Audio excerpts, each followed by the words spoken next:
Hey there, welcome back to Seeds of Meaning. I am truly grateful you're here. If you're new, my name is Nick Walker, and this is a space for curious minds, deep thinkers, and anyone looking to reconnect with truth, meaning, and purpose.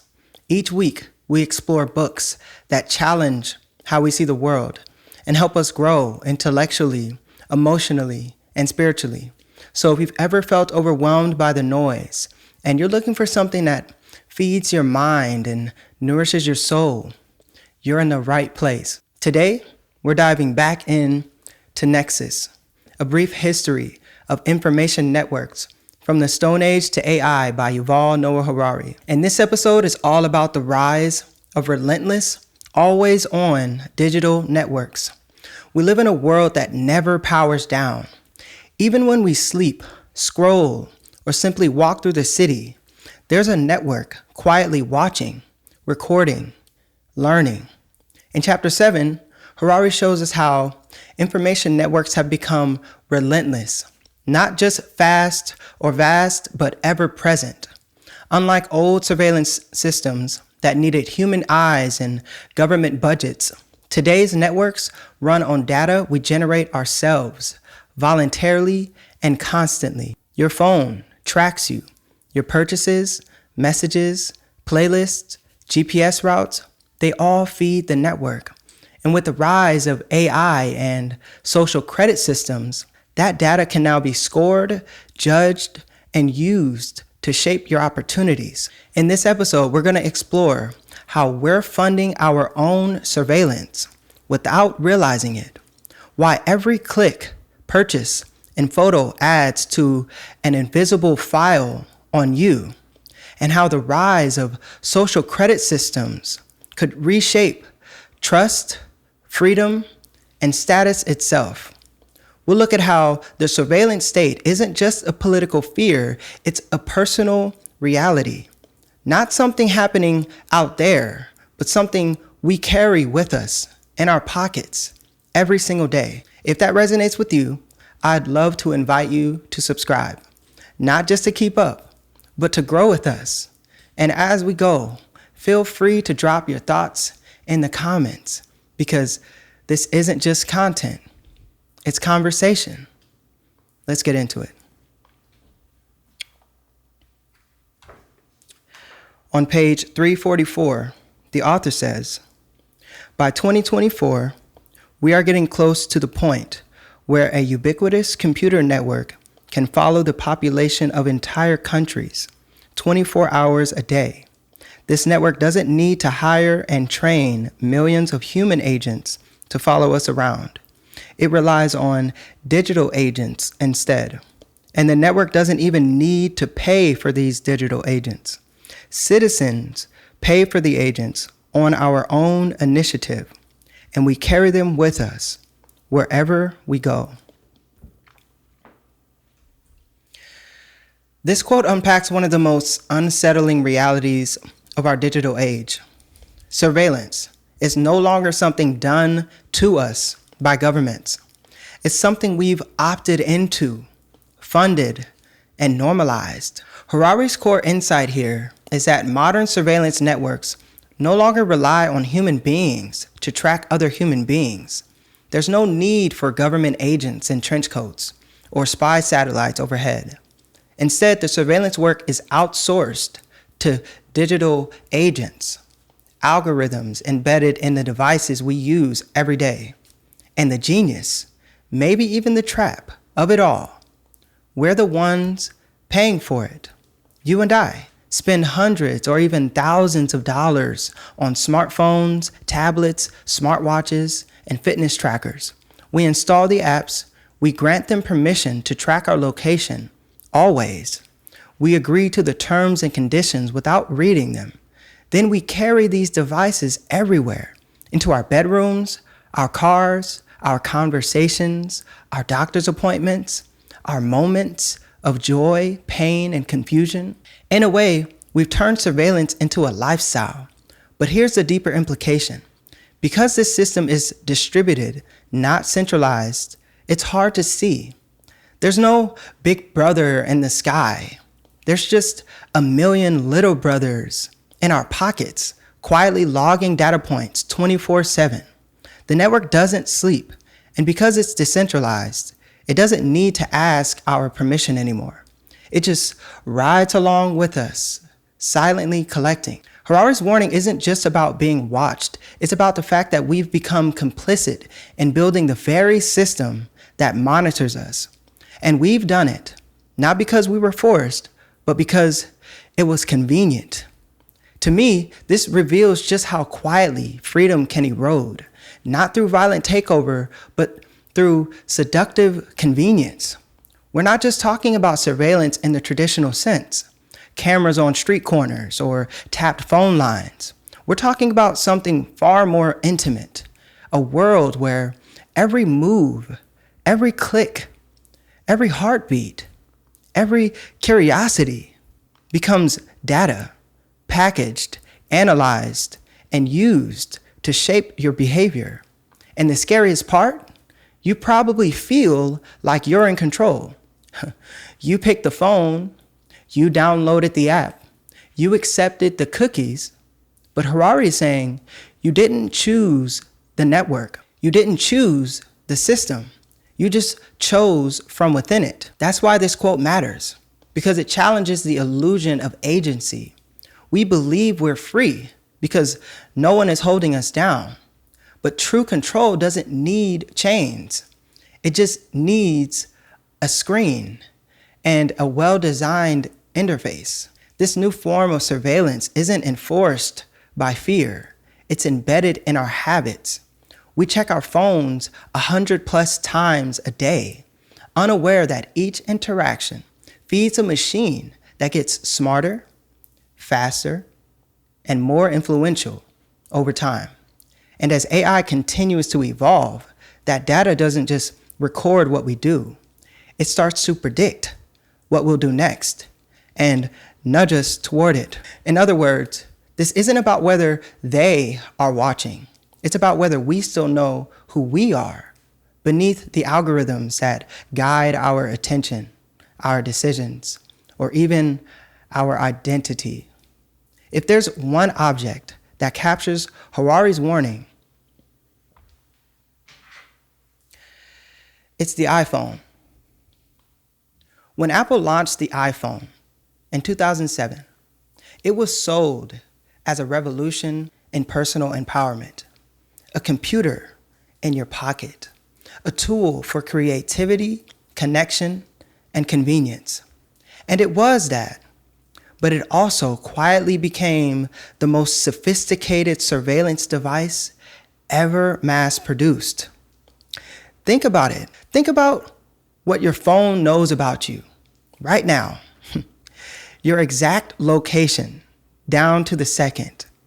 Your daily habits, from how long you sleep to what time you eat.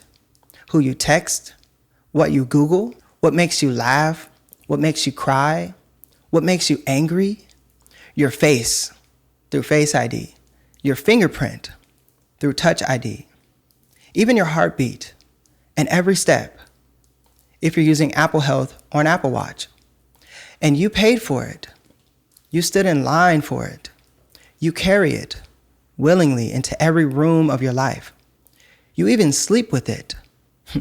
The iPhone, and really all modern smartphones, have normalized a level of data extraction that would have sounded dystopian just 20 years ago. And we don't just accept it, we upgrade it. And the ecosystem around it, from Siri listening in the background, to apps that track your every move, to the App Store, full of free tools that actually profit from your data. It all reinforces Harari's point. The digital agents that monitor us don't need to be imposed from above.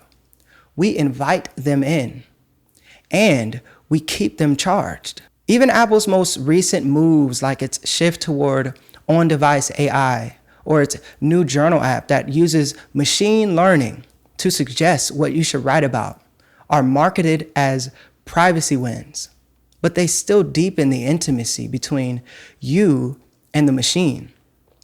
They still collect, still shape, still listen. So when Harari says we carry the surveillance system with us, he's not being metaphorical. We really do, and we're proud of it. Because in today's world, carrying the iPhone is a symbol of status, productivity, and modernity. It's not surveillance by force. It's surveillance by fashion. And I've got to be honest with you. I'm all in. iPhone, Apple Watch, MacBook Pro, AirPods, the whole ecosystem. And I didn't get here overnight. It happened slowly, like most people. First, it was the iPhone. Then I wanted to sync my notes and text to my laptop. So I got the MacBook. Then came the watch. And once you experience the seamless flow of notifications from wrists to earbuds to screen, it's hard to go back. Everything works so beautifully together. It starts to feel less like a collection of devices and more like one organism, one smooth, glowing interface that follows you around. But somewhere along the way, I stopped asking questions. Questions like, what's the cost of this convenience?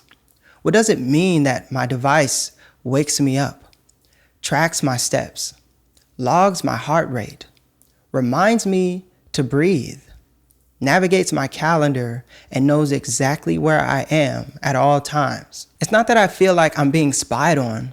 It's more subtle than that. It's that the lines between my life and my data have become so blurred that I'm not always sure where I end and the system begins. And I'm not saying this as an outsider throwing stones.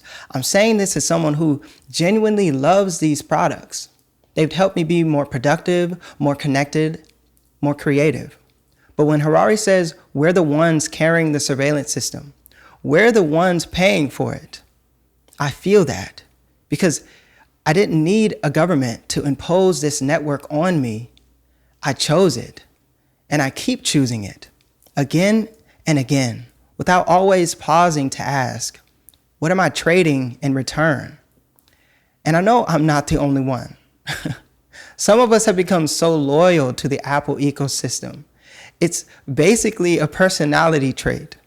We're out here with blue text superiority complexes. We judge people silently but firmly if their text comes through green. We've got that little magnetic charger on our nightstand, a MacBook in our bag, AirPods in our ears, and a watch telling us to stand when we're clearly in the middle of something important.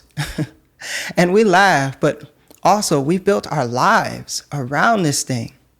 The ping of a notification now shapes our attention. The ring on our wrists nudges our movements. The iCloud sync stores our memories. The algorithm knows what we want before we do. And you might be watching this on your iPhone right now, scrolling between apps while I talk about the dangers of the system that's powering the phone in your hand. That's not judgment. It's real. It's me too. So no, this isn't about guilt. It's about awareness. Because if we don't laugh at how deep we're in, we might not realize how hard it is to get out. This is exactly what Seeds of Meaning is all about. We're not here to shame ourselves for using technology. We're here to wake up inside it, to see the systems we're a part of, so we can choose how to live within them instead of being quietly shaped by them. Because the truth is, we're not powerless, but we are often unaware. Harari's warning isn't about throwing away your phone or escaping to the woods. It's about reclaiming agency, knowing when your choices are really your own and when they're being nudged by something invisible. In a world that's always on, stillness is resistance. And in a system built to track your every move, awareness is rebellion. So the next time you pick up your phone, don't just unlock it. Ask yourself, who's using who? What's one moment where you realize just how much your phone or your tech knows about you? Was it a weirdly accurate ad? a "you've arrived home" notification, or maybe your phone finished your sentence before you could. Drop it in the comments. Let's laugh a little. Let's reflect a bit and remind ourselves that we're in this together. So if our phones are the agents and we're the ones funding the network, the next question is, what's actually being collected? Because it's not just our location or our screen time. It's every message we send, every photo we post, every payment, playlist, and Google search. And when all that data is fed into AI, it doesn't just record our life, it starts to interpret it. Let's talk about what that means.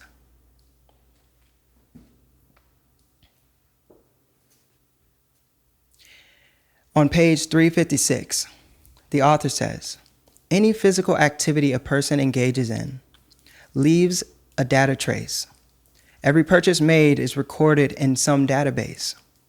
Online activities like messaging friends, sharing photos, paying bills, reading news, booking appointments, or ordering taxis can all be recorded as well.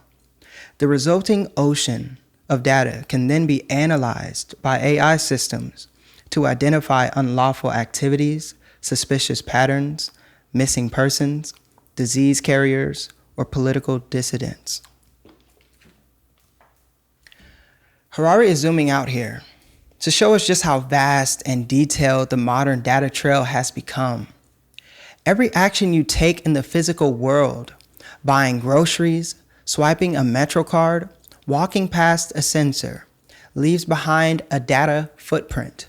Every action online, sending a text, liking a post, searching a question, ordering an Uber, is logged, timestamped, and linked to your identity. And when you combine all those tiny traces together, you don't just get a picture of what someone did, you get a model of who they are, what they value, what they fear, where they're most likely to go next. This is where AI enters the picture, not as a passive observer, but as an active interpreter. These systems take your raw data and extract patterns. Not just this person bought toothpaste, but this person is likely to be a single male living in a dense urban area with high anxiety and a tendency toward insomnia.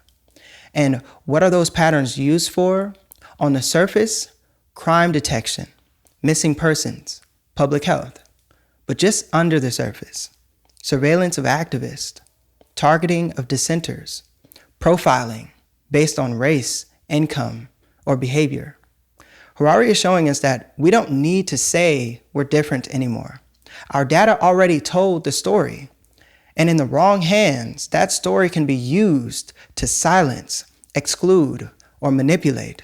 This isn't just about privacy, it's about power. Because whoever controls the narrative being written about you controls your future. Because we're no longer just being watched, we're being interpreted. Not by humans who know us, but by algorithms trained to reduce us into patterns. That means the story of you, your intentions, your identity, your truth, might be overwritten by a statistical guess. Let's say you're researching cancer because a family member was just diagnosed. To a machine, that might flag you as a high-risk health consumer. Let's say you attend a protest or even just Google the protest route. That might be recorded as politically suspicious. Let's say your purchase history shows a sudden spike in late-night spending. That might be flagged as financial instability. Now multiply that across billions of people. And now imagine that these profiles are being used not just to sell ads, but to grant loans, determine eligibility for housing, approve job applications, or track political activity. What Harari is warning us about isn't a distant future nightmare. It's a slow, quiet shift in who gets to define reality. Because when enough data is collected about us, truth becomes predictive. And in that world, your past behavior can shape your future opportunities, whether it's accurate or not. That's why this matters. Because if we don't have the power to challenge how we're being interpreted, then freedom becomes conditional, and democracy, choice, and even personhood start to erode under the weight of invisible judges we never agreed to. Let's talk about the shadow version of you for a moment. The version of you that lives in the cloud. The version of you didn't write, but that's been written about you. This you exists in thousands of databases collected by Google, Amazon, Meta, your bank, your health insurer, your rideshare app, your grocery store, your smart TV. Each company holds just a piece, but when those pieces are stitched together by AI, that's your algorithmic shadow, and it might know more about you than your best friend. And here's where it gets dangerous. You can't see it. You can't correct it, but it can still be used against you. Here are a few real-world examples. Predictive policing tools in cities like Chicago and Los Angeles have used location and social data to flag high-risk individuals, many of whom had no criminal record. Social media monitoring has been used to identify potential radicals, sometimes just because they follow a certain hashtag or watched a live stream. Credit scoring algorithms have denied people loans based not on their personal credit, but on patterns in their zip code or friend network. And in China, systems were used during the pandemic to detect disease carriers by combining location data, temperature scans, and online medical searches, often with no transparency or appeal. This isn't science fiction. It's already happening. And while we might trust some of these tools in the hands of public health and fraud detection, Harari's point is, what happens when they're turned toward dissent? When a government can find a protester based on their Metro card swipe, or when a corporation can blacklist a job candidate based on their digital footprint, or when a school uses AI to flag students as at risk based on behavior no human teacher ever noticed. We're building a system where your real life can be shaped by your data life, and those two don't always match. Last year, I applied for a credit increase. I had a solid credit score, no late payments, no red flags, but I got denied. And the reason? Some vague risk indicator on my profile. No one could explain what they were. I wasn't behind on anything. Nothing bad had changed on my end, but somewhere, some algorithm had decided, not a safe bet. And I remember thinking, well, what are they looking for? Was it because I moved recently? Because I checked my credit score more than once? Because I spent more money on DoorDash that month? I'll never know, because in a data-driven world, the judgment is automated and the reason is opaque. And that's a scary feeling. Not just because I was denied, but because I didn't even know what version of me they were looking at. It wasn't the me who pays the bills on time. It wasn't the me who shows up every day. It was the me built by math, the shadow me. And that moment opened my eyes. Because if I could be misread in a system designed for profit, what about people being misread in systems designed for punishment? This chapter hits home because it's not just about data.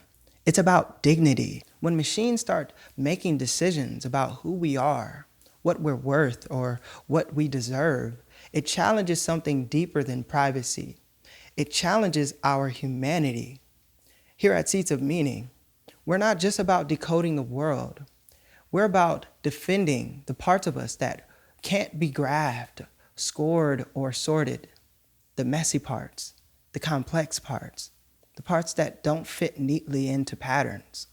So, if you've ever felt misjudged by a system, if you've ever felt like your real story was missing from the decision being made about you, this isn't just theory, it's reality.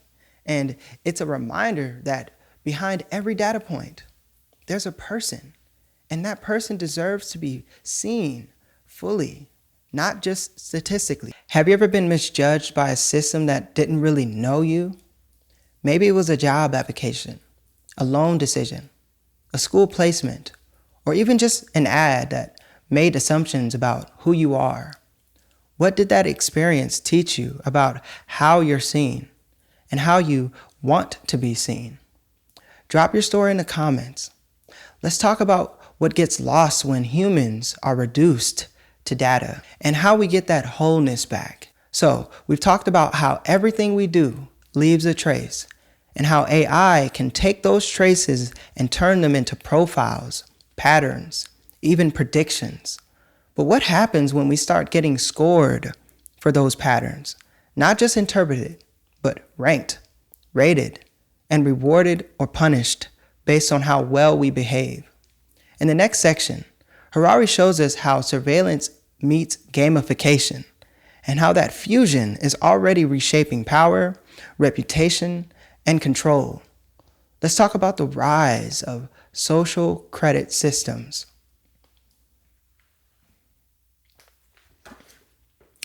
On page 368, the author says, peer-to-peer surveillance systems typically operate by aggregating many points to determine an overall score. Another type of surveillance network takes this scoring logic to its ultimate conclusion. This is the social credit system, which seeks to give people points for everything and produce an overall personal score that will influence everything. The last time humans came up with such an ambitious point system was 5,000 years ago in Mesopotamia when money was invented.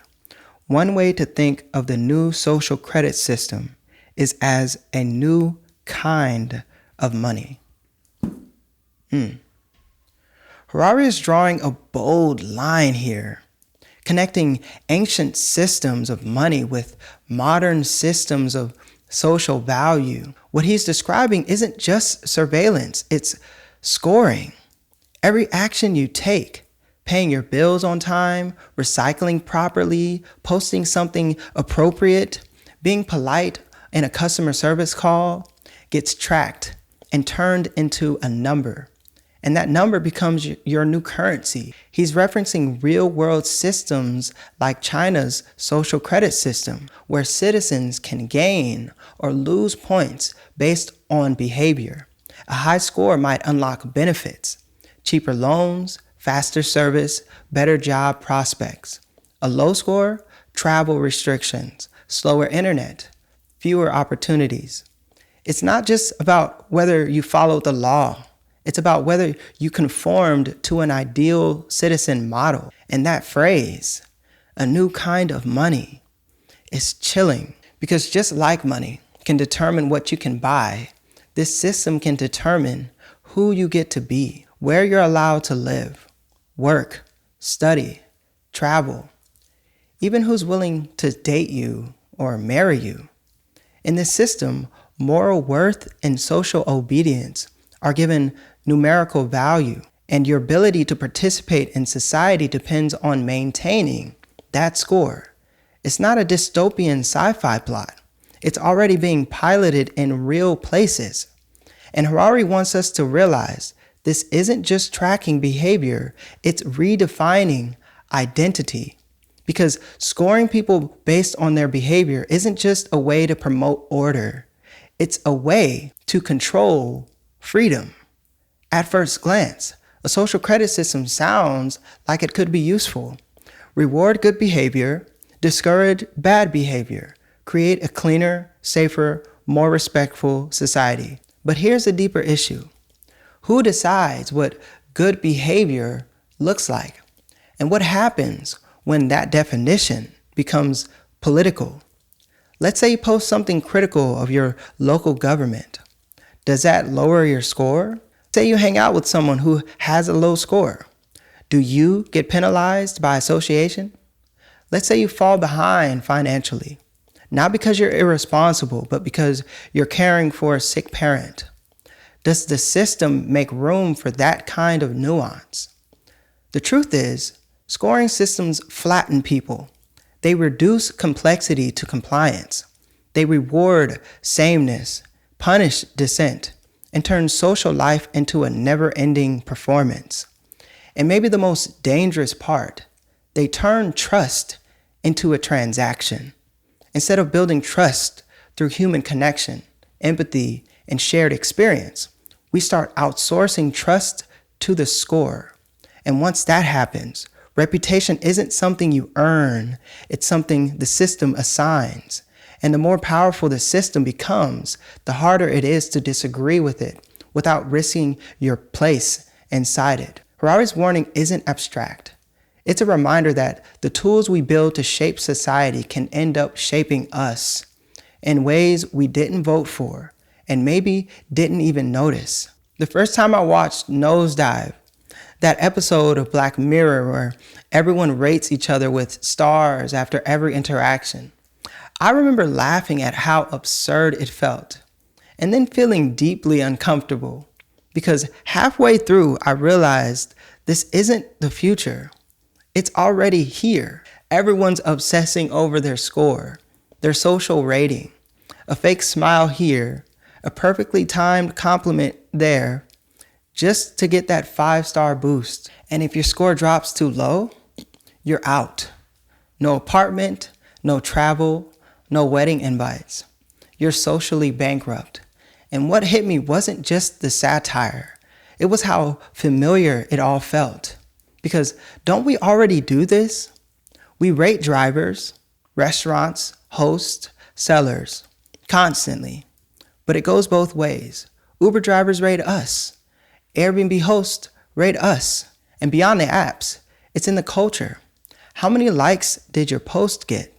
How many views did your story pull? There's an unspoken score floating over everything we do. And I remember watching Nosedive and thinking, what if that score wasn't just about popularity, but power?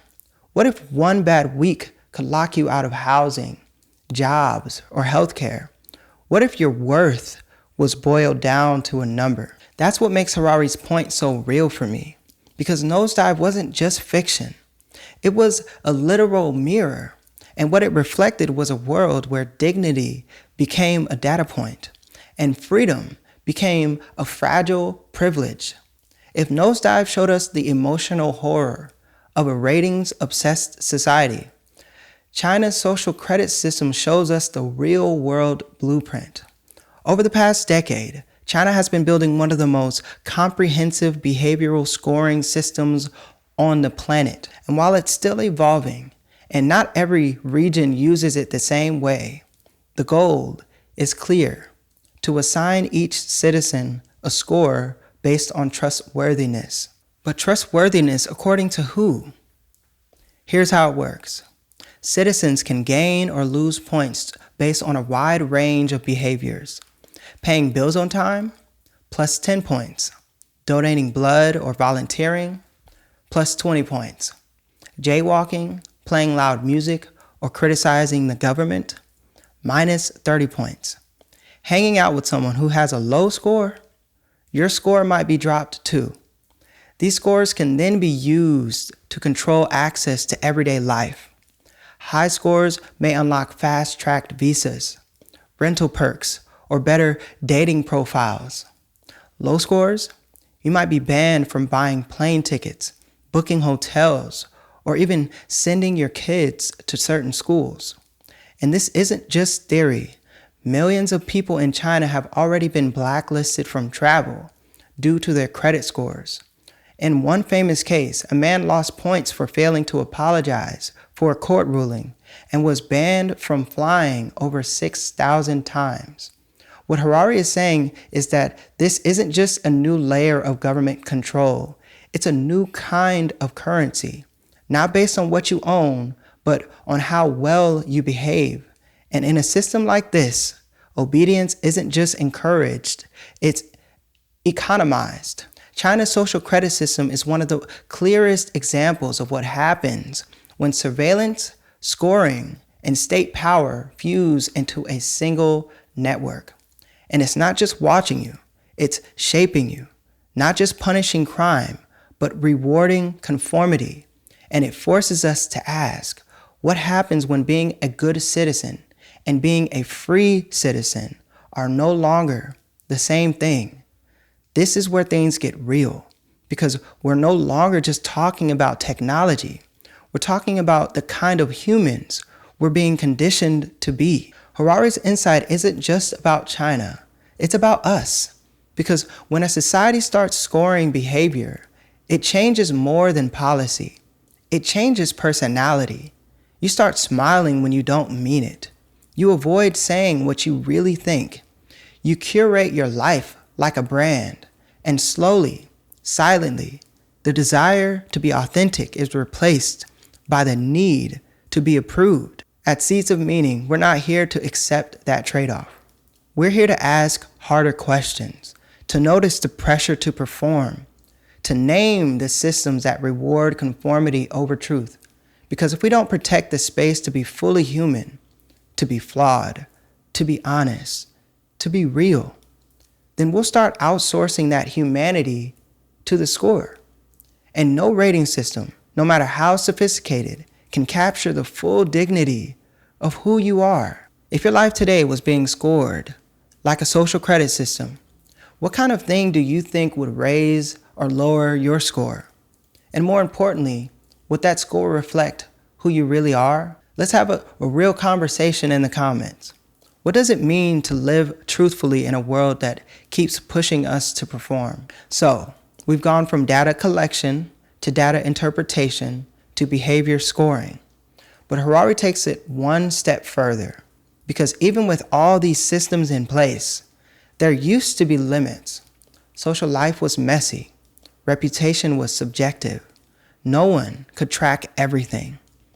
But that's changing. In this next quote, we'll explore what happens when technology starts merging all interactions, public and private, into one continuous, unescapable score. Let's talk about the collapse of context and the end of second chances. On page 372, the author says, "The uncertainty and the subjectivity of the reputation market have previously limited its potential for totalitarian control, since nobody knew the precise value of each social interaction, and since nobody could possibly keep tabs on all interactions, there was significant room for maneuver." He goes on to say, "Unfortunately, social credit algorithms combined with ubiquitous surveillance technology now threaten to merge all status competitions into a single, never-ending race." Harari is talking about something we often take for granted: the messiness of life. In the past, reputation was local. It was personal. It was subjective. You might have a bad day at work, but your friends still had your back. You could argue with someone in one setting, but be respected in another. There were different rooms in your life, and your standing in one didn't necessarily define you in the others. That uncertainty used to be a kind of protection. It gave people the benefit of the doubt. It gave you room to grow, to change, to recover, to fail, and to start again. But Harari warns, that space is disappearing. Today, reputation is being quantified. It's tracked, recorded, and merged across platforms, across communities, across contexts. What you post on Twitter, how you act at work, what you buy online, who you follow on Instagram, it's all being pooled together. And when all these separate interactions are fused into a single score or public identity, you lose the ability to be complex, to be different things in different spaces, to experiment, to evolve, to mess up without permanent consequences. He calls it a never-ending race, because once your identity is reduced to a score, you're always performing. There's no pause button, no off-the-record moment, no room for nuance, or reinvention. This quote isn't just about surveillance. It's about the death of privacy, the death of context, and the rise of a world where everything you are is always on display and always being judged. This is important because human beings aren't consistent, and that's not a flaw. It's a part of what makes us human. We grow, we contradict ourselves, we say things we don't mean, and we learn from it. We're one version of ourselves with our family, another one with our friends, another one when we're alone. And that used to be okay. In fact, it was necessary.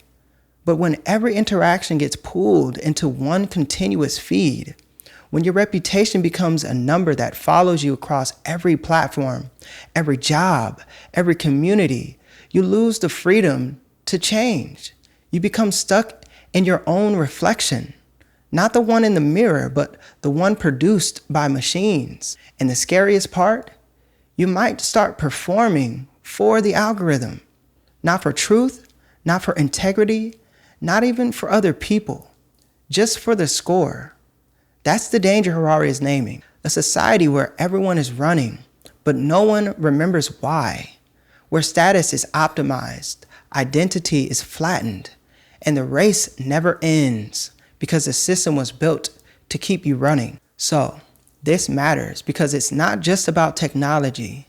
It's about our future psychology, how we see ourselves, how we relate to others, and whether we're still allowed to evolve or just expected to maintain a perfect score. Think about how we live online today.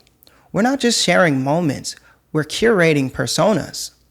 Instagram isn't a scrapbook, it's a brand deck.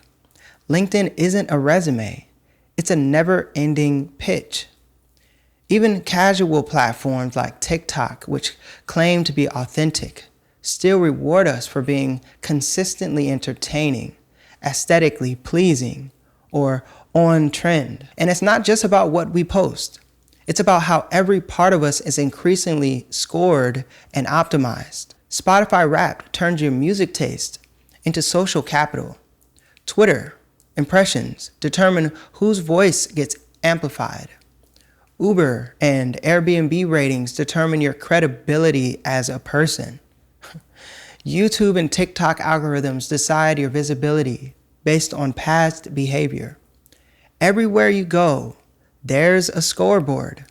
And that scoreboard doesn't care about nuance. It doesn't see growth, grief, or context. It just sees the metrics. You said something unpopular, that'll follow you. You went viral for the wrong reason, good luck shaking that. Your old post gets resurfaced 5 years later. New context, new opportunities.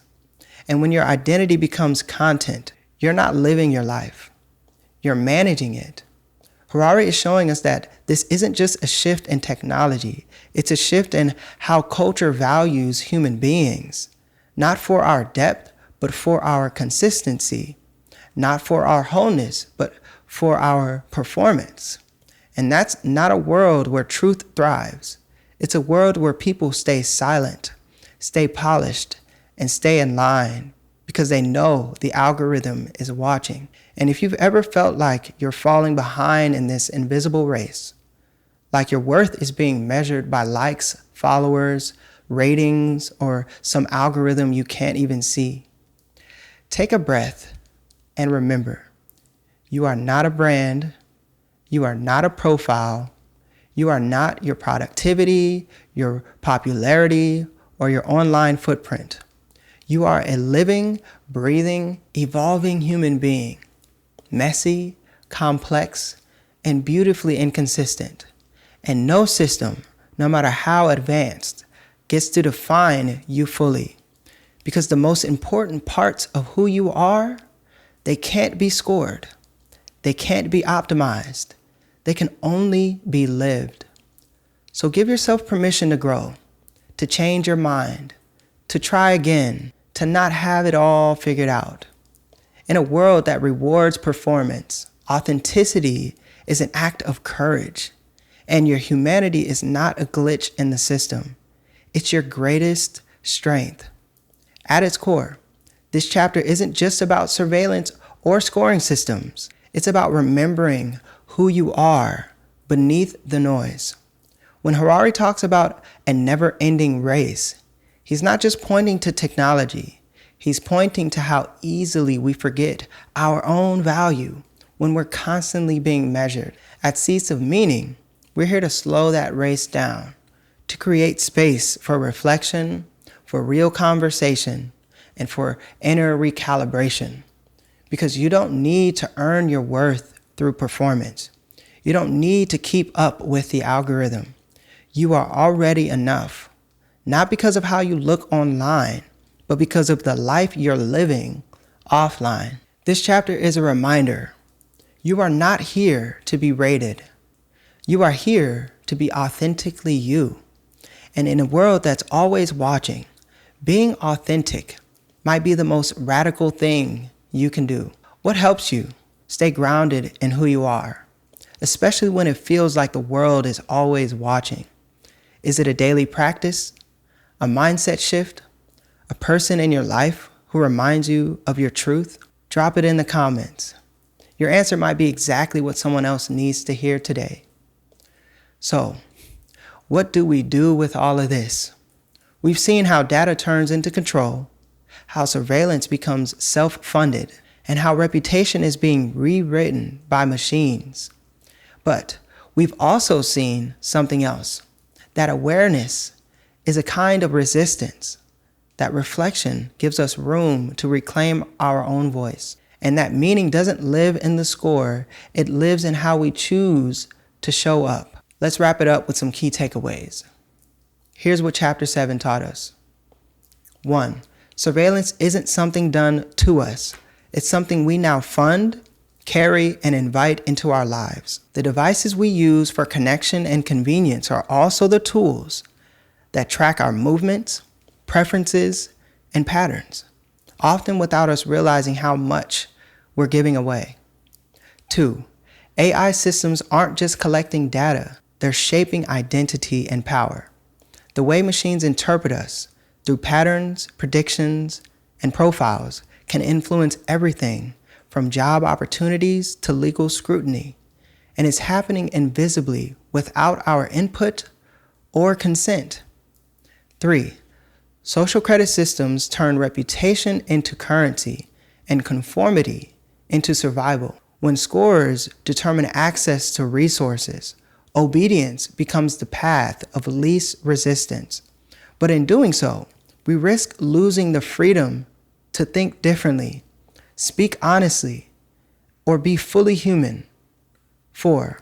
When every interaction is merged into one never-ending score, we lose the space to grow. The collapse of context and the rise of constant performance can flatten us. In a world that's always watching, second chances disappear, and authenticity becomes the rarest form of rebellion. And 5. You are not your data. You are not your score. Your worth can't be reduced to metrics.